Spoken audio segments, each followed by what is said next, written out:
여러분 안녕하십니까. 법률사무소국토의 김조영 대표 변호사입니다.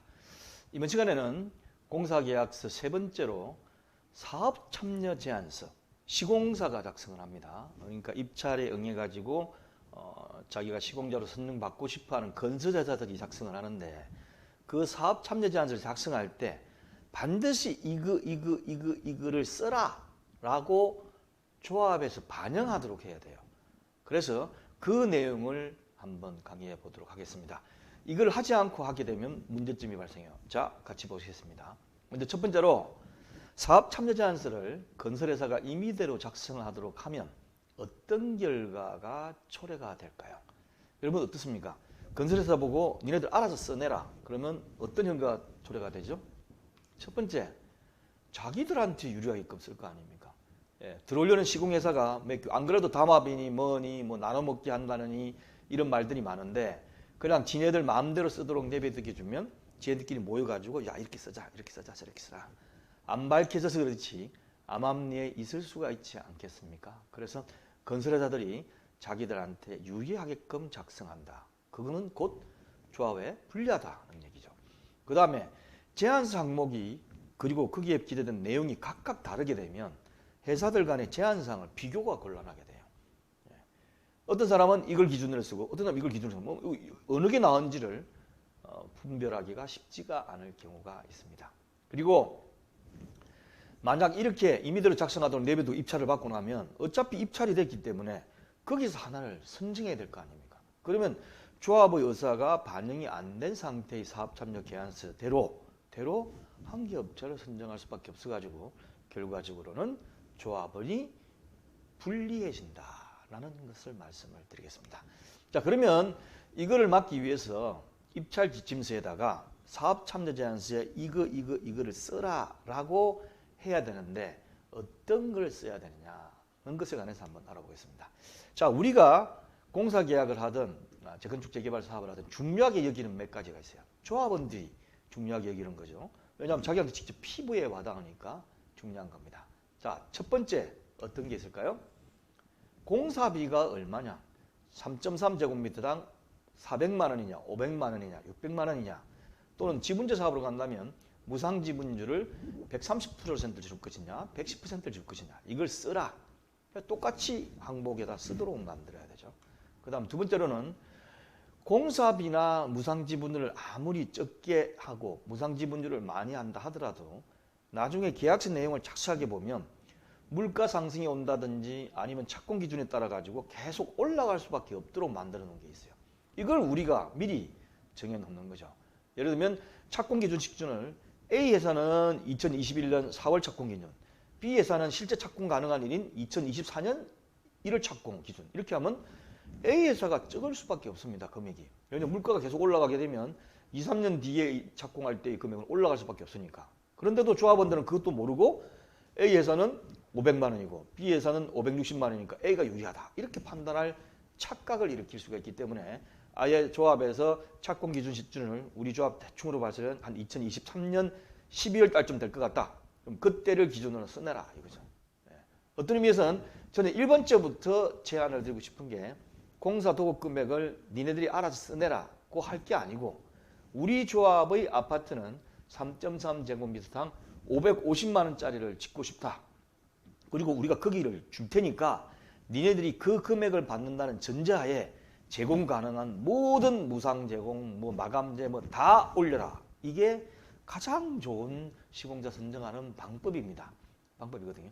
싸다 그대가 했더니만 나중에 진행하면서 계속 애를 먹여가지고 올리는 경우도 있고 아니면 올리지는 않는데 보니까 정말 형편없는 나중에 신축 건물이 될 수도 있고 그렇기 때문에 결코 금액을 니네들이 알아서 내라는 게 좋은 거는 아닙니다. 왜냐하면 자기가 입찰되기 위해서는 선정되기 위해서는 일단 싸게 들어가야 되니까요. 그리고 나중에 다 올려버릴 수도 있습니다. 자, 그다음 세 번째 공사기간 36개월이냐 아니면 18개월이냐 이거 정해라. 왜냐하면 기간이 길어지면 길어질수록 조합 운영비, 사업비 대출금에 대해서 그리고 기본 이주비나 다 추가 이주비 받은 조합원들의 금리가 자꾸 발생을 하기 때문에 이게 손해가 발생합니다. 그래서 공사기간을 정해라. 네 번째, 사업비를 대여해 주는데 어느 한도까지는 무이자를 해주고 어느 한도까지는 유이자를 해줄 것인지, 그리고 유이자를 한다면 금리가 얼마인지, 사업비 3천억을 대여해 준다. 그러면 무이자를 예를 들면 2천억까지, 그 다음에 유이자는 그 다음에 금리 뭐 연 5% 뭐 이런 식으로 넣으라는 거죠. 마찬가지로 조합의 운영비 대여금도 이렇게 적으라 라고 하는 게 낫습니다. 그리고 조합원들이 피부로 느끼는 게 조합원 분담금 납부 시기입니다. 예를 들면 일반적으로는 계약금 10% 계약 시에, 그 다음에 중도금은 6회 정도 분할해가지고 뭐 70% 아니면 뭐 5회 분할, 잔금 10% 또는 20% 이렇게 하는데, 어떤 경우는 조합원 분담금 입주 시 납부, 그 이전에 한 푼도 안 내도 돼. 그러면 얼마나 편합니까? 대신 공사비 제한하는데 그 금리가 포함되어 있겠죠. 그렇지만 어쨌든 우리는 어쨌든 금리를 좀 주더라도 워낙 요즘 금리 싸니까 입주할 때 한꺼번에 주고 싶다라든지 이걸 적으라는 거죠. 아니면 우리가 딱 아예 정합니다. 이래 가지고 조합원 입주시 납부하는 걸로 해가지고 단가를 내라. 그러면 공사비가 540만 원 할 건 545만 원이 될 수도 있겠죠. 5만 원 더 주더라도 우리는 분담금을 그때 내고 싶다. 이건 뭐 얼마든지 우리가 할 수 있습니다. 그 다음에 아파트 신축 아파트 지었더니만 어떤 아파트는 어떤 호수는 남향, 어떤 호수는 동향, 어떤 북향, 어떤 저층, 그 다음에 뒷건물을 가리고 이런 게 있을 거 아닙니까? 그런 것들을 비선호 동호수는 제외하겠다라고 미리 얘기를 해줘야 돼요. 그렇지 않으면 시공사의 입장에서는 조합원들로부로는 조합원 분담금도 있지만 일반 분양을 해가지고 일반 분양금 돈이 들어와야 그 돈을 가지고 공사를 계속 해나갈 거 아닙니까? 그런데 좋은 거는 조합원들이 다 빨아먹고 나쁜 것만 분양을 해가지고 만약에 미분양이 돼버린다. 그러면 공사하는데 문제가 생기기 때문에 시공사 입장에서는 모든 것을 통틀어 섞어가지고 그냥 동호수 추첨하도록 만들고 싶어 하는 경우도 있고, 실제 선정했더니만 공사계약서 제한할 때면 그렇게 적혀 있는 경우가 있습니다. 그래서 이거는 우리가 아예 제외하고 관리처분 계획에서 우리가 짜겠다. 그대로 따르라 라는 것을 기재할 필요가 있죠. 그리고 이제 8번째입니다. 기본 이주비. 우리가 이주비를 받는 이유는 뭐죠? 철거하는 동안에 나가서 살 전세금을 마련하기 위한 거지 않습니까? 그런데 철거하고 나서 내가 살던 최소한 20평짜리를 가려고 그랬더니만 담보대출 받은 것보다도 모자라. 그러면 나는 20평짜리를 내놓고 나서 14평짜리에 3년 최소한 살아야 돼. 그럼 안 되지 않습니까? 최소한. 그러니까 기본 이주비 은행에서 대출을 가지고 모자랄 경우에 당신이 회사가 얼마를 더 보태줄 수 있느냐. 그걸 추가 이주비라고 합니다. 그래서 시공사 선정에 관련된 계약 업무 처리 기준에 보면 제한을 할 수 있도록 만들어 놨는데 희한하게 재건축은 제외하도록 또 기준을 만들어져 있어요.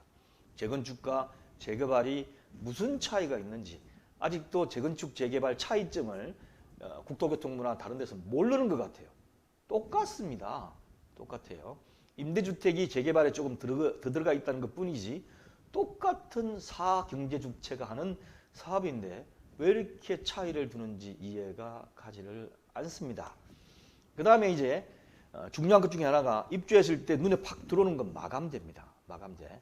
야, 우리 신축 아파트 입주하니까 마루가 그냥 뭐 옛날 거 깔아놨더라. 아니면 강마루 깔아놨더라. 아니다, 강마루보다 더 좋은 이태리 원목 마루를 깔았더라. 그 다음에 창호가 이제 샤시거든요.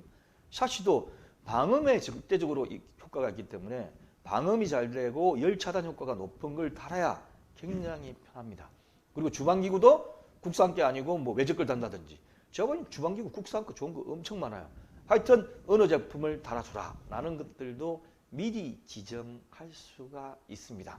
그러면 들어오는 시공업체 그 내역을 보고 이 정도는 비싼 걸 해줘야 되니까 공사 금액이 이 정도는 들겠구나 라고 판단을 할 수가 있겠죠. 그리고 중요한 것 중에 또 하나는 조합 임원들이 공사계약서에 연대보증을 하도록 만드는데 이거 없애야 돼요. 없애요. 그럼 시공사는 뭘 기준으로 하느냐? 조합원들의 소유재산이 있잖아요. 땅도 있고. 그래서 연대보증에 대해서 안 쓰게 되려고 하는데 시공사는 자꾸 쓰라고 해요. 왜 그러냐면 이게 두 가지 효과가 있습니다. 일단 공사비가 예를 들면 3천억짜리 하는데 연대보증으로 임원 10명 세워가지고 무슨 3천억에 대해서 그게 보증이 되겠어요. 단지 이게 거꾸로 역작용을 해놔가지고 조합에서 볼 적에 시공사가 영 형편없다. 자르려 그럴 적에 그러면 그동안에 우리가 대여했던 것 우리 자르면 한꺼번에 다 줘야 된다. 그러면 연대보증서는 당신이 먼저 갚아야 되니까 나를 자르면 내가 시공사인 내가 가압류해가지고 당신 재판 다 몰수하겠다. 이런 식으로 급박을 해요. 그러면 임원들은 거기에 약해질 수밖에 없습니다. 그래서 전 이거는 절대 쓰지 마라. 나중에 선정하고 난 다음에 안 쓰겠다 그러면 공사계약 체결 안 하려고 합니다. 그러니까 처음에 입찰지침서에서 사업참여 제한 작성할 때 조합 임원의 연대보증은 없다라고 딱 못을 박아버리는 거죠. 그 다음에 이러한 것을 기준으로 공사계약서 초안을 조합에서 만들었으면 그 초안대로 하라고 입찰지침서 뒤에 첨부해서 줘요. 그러면 여기에 근거해가지고 내야지. 여기 근거하지 않고 뭐 전혀 다르게끔 내면 우리는 탈락시키겠다. 예, 이렇게 할 수가 있습니다. 제 강의를 들으시고 야 김조영 변호사 네가 얘기하는 것은 대규모 단지나 가능하지 아니다라고 생각할지 모르겠어요. 그렇지 않습니다. 소규모 단지는 소규모 단지대로 할 수 있는 만큼만 또 하셔야 돼요. 왜냐하면 100세대밖에 신축 안 내는데 그래도 우리는 가오다시가 있지. 죄송합니다. 폼이 있지. 마루는 최대한 이태리 원목으로 깔아달라. 샤시도 예를 들면 최고 좋은 국산 제품으로 해달라. 주방기구 다 대리석으로 해달라. 예, 제품을. 얼마든지 요구할 수 있으면 돈 더 줄게. 니네들 450만 원 내서 우리 50만 원도 500만 원 낼 테니까 이거 해달라. 얼마든지 가능합니다. 가능하기 때문에 꼭 이거를 참조를 하시기 바랍니다. R119 시어청 케어에 들어와서 다른 강의뿐만 아니고 사강좌에도 많이 관심을 가져주시기 바랍니다. 감사합니다.